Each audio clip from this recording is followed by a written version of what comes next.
সুপ্রিয় সুধী, আমি বাংলাদেশ সচিবালয়ের পাশে দাঁড়িয়ে আজকে যে শিক্ষকরা মহাসমাবেশ করেছেন, প্রায় লক্ষাধিক শিক্ষক আজকে জাতীয় প্রেস ক্লাব এবং সচিবালয়ের আশপাশ দিয়ে সমাবেশ করেছেন তারা।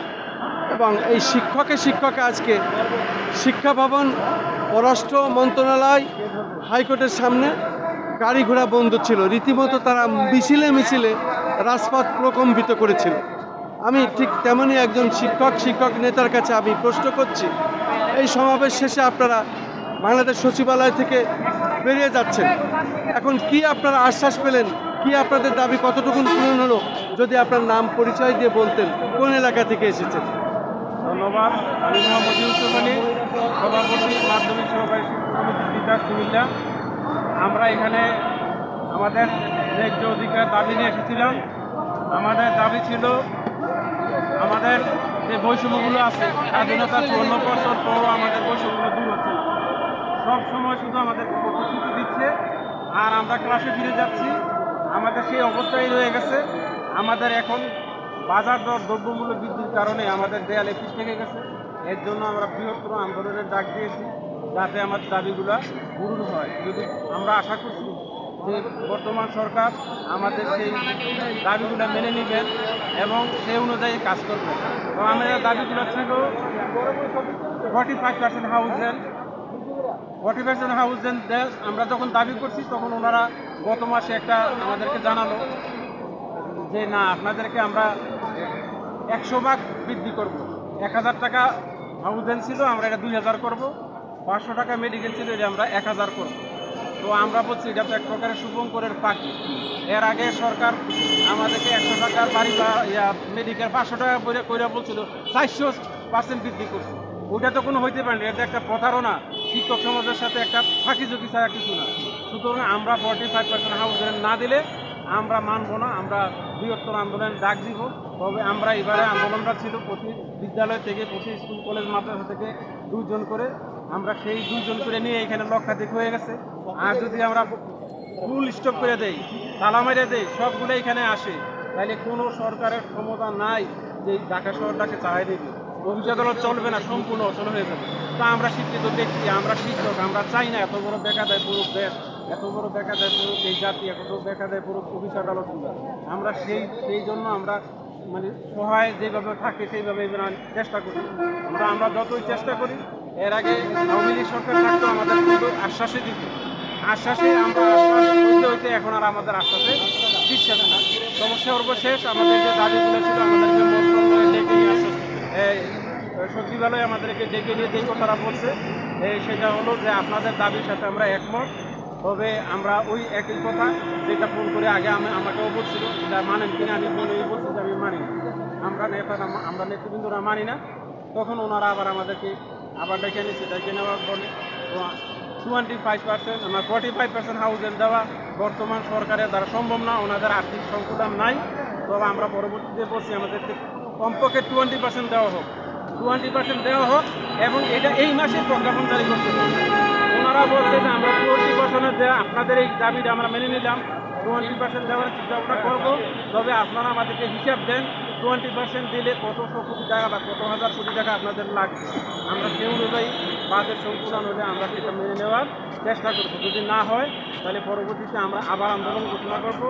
তখন আন্দোলন হবে আরও বৃহত্তর আন্দোলন। তখন আপনারা সাংবাদিক ভাইয়েরা, সাংবাদিকবৃন্দ যারা আছে দেখবেন, তখন আবার আমাদের প্রশ্নের সম্মুখীন হয়ে যায় মাঝে মাঝে যে শিক্ষক সমাজে তাদের এই ব্রেনের মধ্যে গুণে ধরছে, তারা দেশের কথা ভাবে না। আমরা দেশের কথা ভাবতে ভাবতে এই পর্যন্ত আসি। সুতরাং আমরা দেশের কথা ভাবি বিদায়কে আমাদের সন্তানদেরকে খবর রাখি না, কিন্তু অন্যের সন্তানরা আমরা মানুষ করি। সুতরাং আজকে সচিবালয়ে ওনারা ভালো করে, এর আগে আমরা ততবার এত ভালো করে কথা বলে নাই, তবে আজকে ওনারা সহানুভূতি ছিল আমাদের প্রতি, খুব ভালো করে কথা বলছে এবং আমাদের সাথে ভালো আচরণ করছে। এটা বলছে যে আমরা 20% আমরা হিসাব দিব আগামী সপ্তাহের মধ্যে, কত কোটি টাকা লাগে, কত হাজার কোটি টাকা লাগে। যদি বাজেট সংশোধনে হয় তাহলে দিবে, আর নাইলে আগামী বাজেটে দিবে। এই বাজেটে আমরা বলছি আমাদের পার্সেন্টেজ দিতে হবে, পার্সেন্টেজ না দিলে সামনে যে পে স্কেলটা দেবে ওইখানে আমরা আবার বড় ধরনের বৈষম্য শিকার হয়ে যাবে। এই জন্য আমাদেরকে পার্সেন্টেজ দিতে হবে, এটা আরও মেনে নিচ্ছে।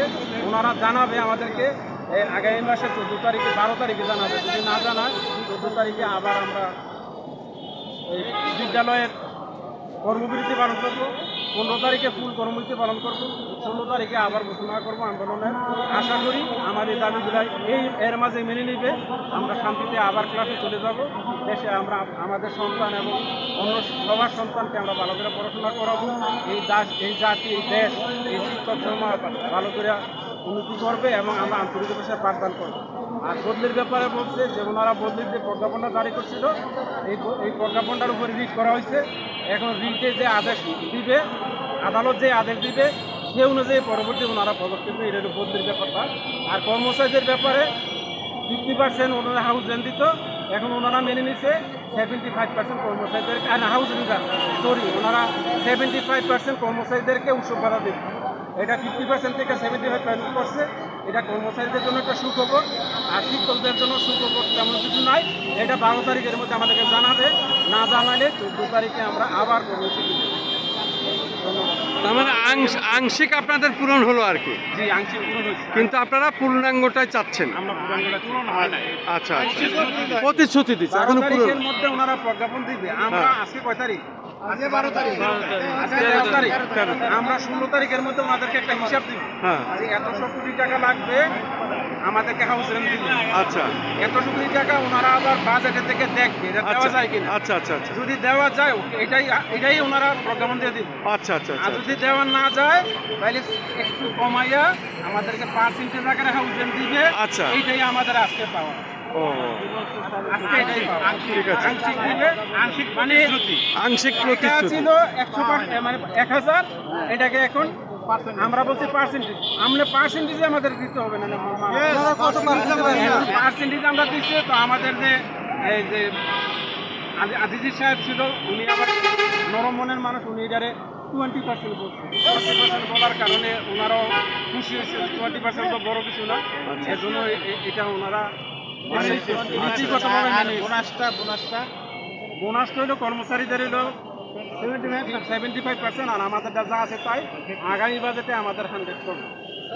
আর হাউস রেন্টের ব্যাপারে অন্য কিছু করে নাই।